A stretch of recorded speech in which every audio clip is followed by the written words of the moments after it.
As the world is preoccupied with the war in Ukraine, the silent but equally important war is heating up.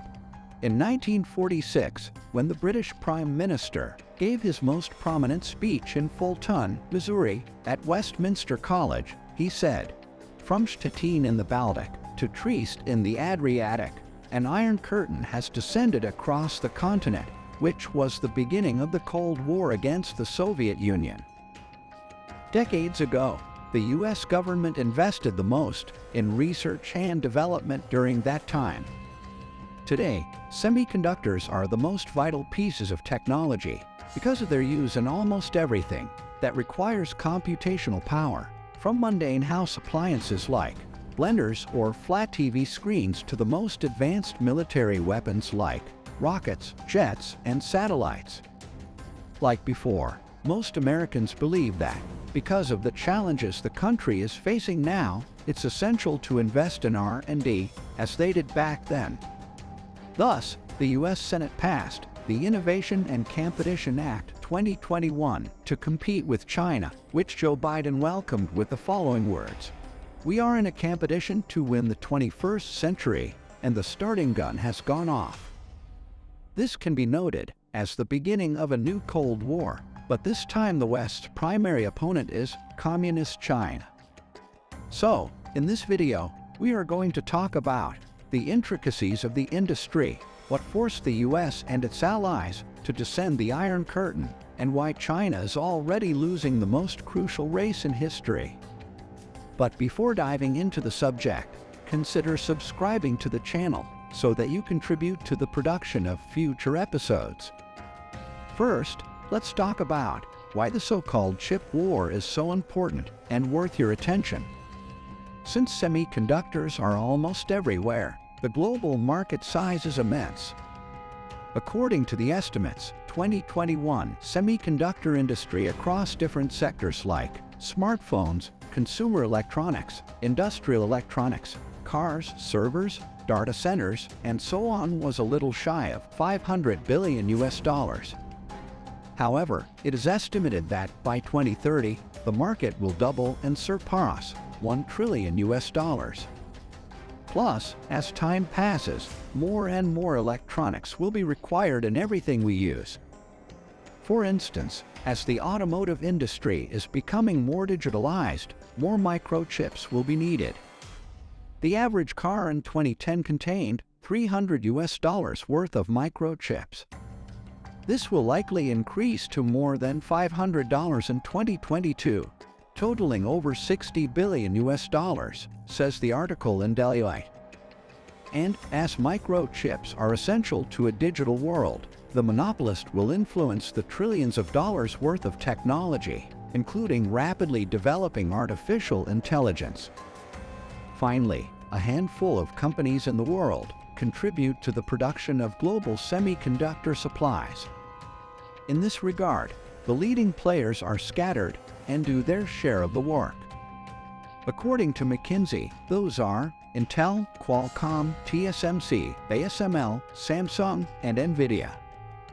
Intel dominates the market for desktop and laptop CPUs, and Qualcomm is currently the top company when it comes to creating the technology that powers smartphones, known as the system on a chip.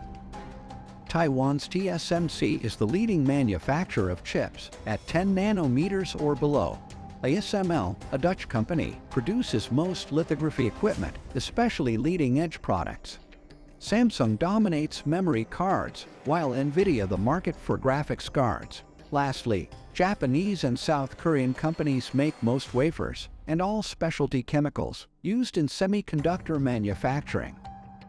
Given the market size and the limited number of producers, it is unsurprising why both China and the United States are striving to dominate the industry. With that being said, the next issue of our inquiry is why the U.S. government has decided to act now. You see, it is extremely hard to notice when the breaking point was, which made the U.S. embark on one of the most challenging tech contests against an emerging superpower. However, one may argue that the inception was in 2015 with the declaration of a decade-long strategy.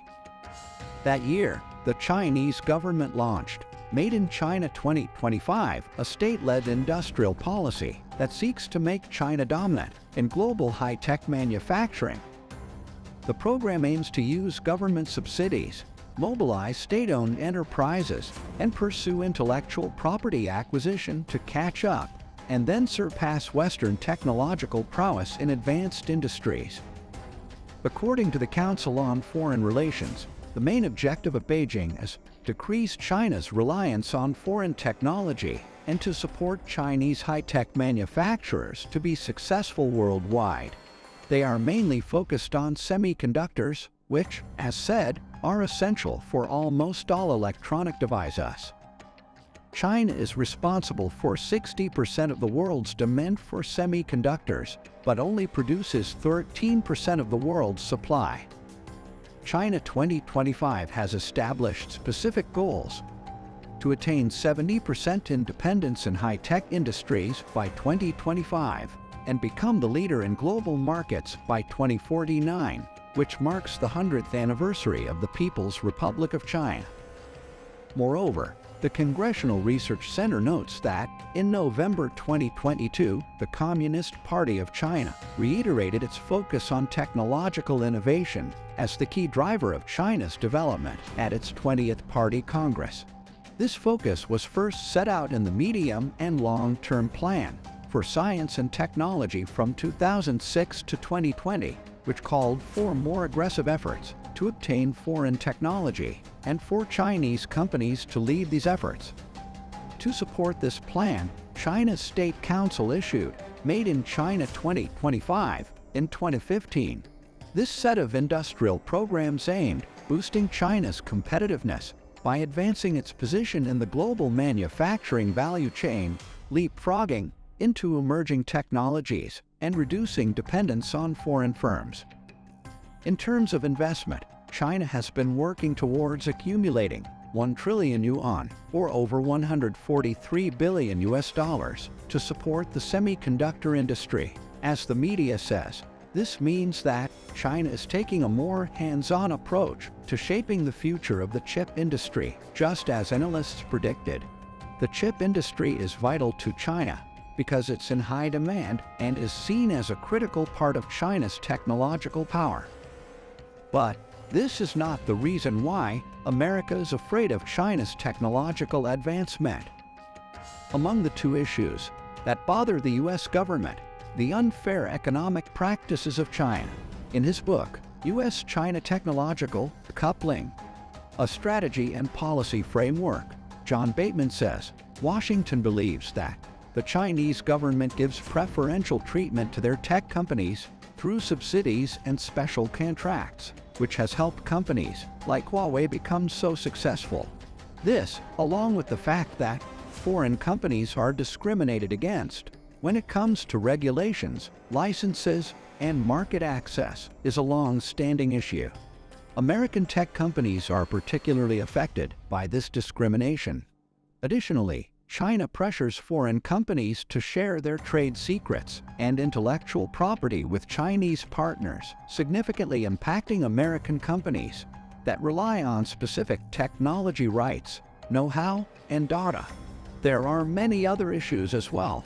Within the unfair economic practices, the U.S. and Western tech companies blame China for technological espionage and intellectual theft. For instance, the Dutch ASML recently said, "We have experienced unauthorized misappropriation of data relating to proprietary technology by a former employee in China." According to ASML 2022 report, Dongfang Jingyuan Electron Limited, a Chinese company, has a connection to a now closed-down company in Silicon Valley called Dexdalling Corporation, which ASML used for stealing their intellectual property. A ASML lawyer revealed more information during a trial in California in 2018. The lawyer explained that Dongfang and Dexdal were the same company, created a month apart in 2014 by a former ASML engineer named Zhong Changyu. They worked together to get ASML technology and give it to China, which is trying to grow its semiconductor industry, sometimes at the cost of Western companies.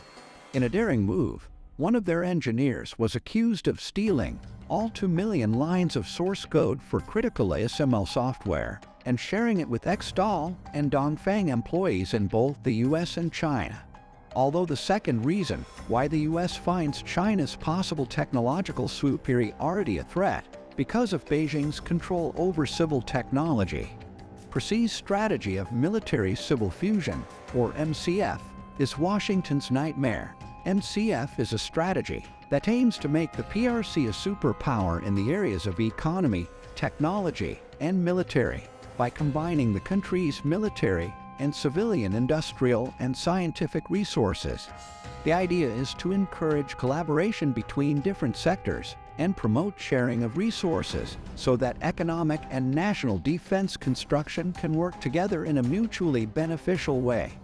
This strategy has evolved from an earlier approach called Civil-Military Integration, CMI, which only focused on combining the military and civilian sectors. The difference between MCF and CMI is that MCF has a greater emphasis on coordination between military and civilian sectors, a more balanced approach to development, and a more comprehensive integration between the two. In other words, any technology that China acquires can be easily transferred to its military, which at the end of the day gives China not only an economic advantage over the US, but a military one as well. And it is perilous when looking at the US-China relations currently, considering the strains between the countries over Taiwan. But to conclude our intellectual journey, we must answer the final question: why is China already losing the chip war? To counter China's technological expansion, Biden's administration introduced robust restrictions on precise access to microchip technology and the equipment to make them. As Guardian kindly informs us, earlier last year, letters were sent to top tool makers KLA Corporation, Lam Research Corp. Edion, and Applied Materials Incorporated with restrictions on shipments of equipment to Chinese-owned factories that produce advanced logic chips. Now, additional rules have been implemented, some of which take effect immediately, that build upon those restrictions. These new rules make it mandatory for the tool makers to stop sending equipment to wholly Chinese-owned factories that produce advanced logic chips. However, before that, in August 2022, Biden authorized the use of $52.7 billion to help fund and research semiconductor chip manufacturing.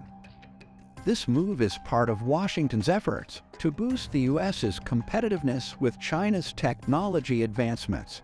In addition, the law aims to reduce the ongoing shortage of chips that have impacted various industries, from cars to video games, by supporting U.S. chip manufacturing and research efforts.